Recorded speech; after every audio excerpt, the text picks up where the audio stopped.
করি। এই সমিতির মাধ্যমে 2 পয়সা ইনকাম করে আজকের এই অনুষ্ঠানটিকে সমৃদ্ধ করার জন্য চিত হয় নাই। আপনাদের যখন আমাদের সভাপতি মাহবুব স্যারকে ধন্যবাদ জানাই, কারণ ওনার নেতৃত্বের কারণে আজকে এই সমিতি গঠন করা হয়েছে। উনি যদি না থাকতেন তাহলে হয়তো এই সমিতিটা নাও হইতে পারত, এই পর্যায়ে আজকে আমরা নাও পৌঁছতে পারতাম। এটা একটা সম্ভাবনা দেখা দিয়েছিল। অতএব সেটা আল্লাহ রহমতে আমরা একটা উপার্জন করেছি ইনশাআল্লাহ। আজ আমার মন ভরে গেছে যে একটা সুন্দর একটা কমিটি আমাদের আপনাদের সবার সহযোগিতায় আমরা উপহার দিতে পেরেছি।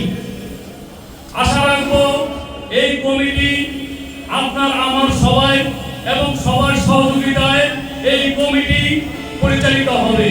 সবাই একত্রিত হয়েছি, এটা খুবই একটা আনন্দের বিষয়। এবং আমরা এই সমিতিতে দৈনন্দিনরা অনেক মিটিং করছি, কিন্তু এই মিটিংটা করেও আমরা এই সমিতির কোনো ফলাফল পাই নাই।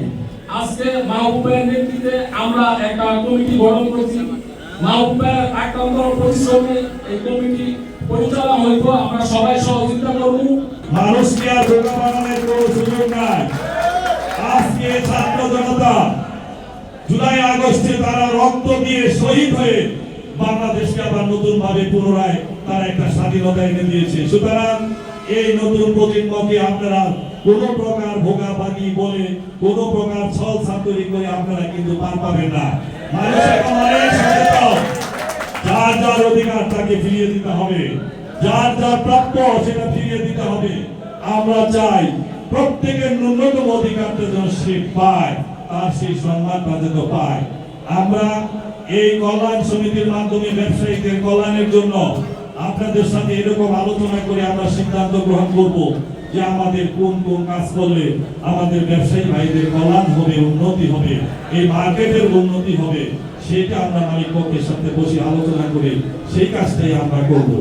আমরা এমন কোন মর্যাদা নিয়ে আসি না এই কল্যাণ সমিতি যে মুদ্রা বললাম আর সেটা করে ফেলবো, বিষয়টা এরকম না। আমরা আপনাদের সমস্ত মালিকদের সাথে বসে আলোচনা করে, এই মার্কেট মালিকদের সাথে বসে আলোচনা করে যে জিনিসটা সবার জন্য কল্যাণকর হবে, সবার জন্য সুন্দর হবে, সেই কাজটি আমরা করব।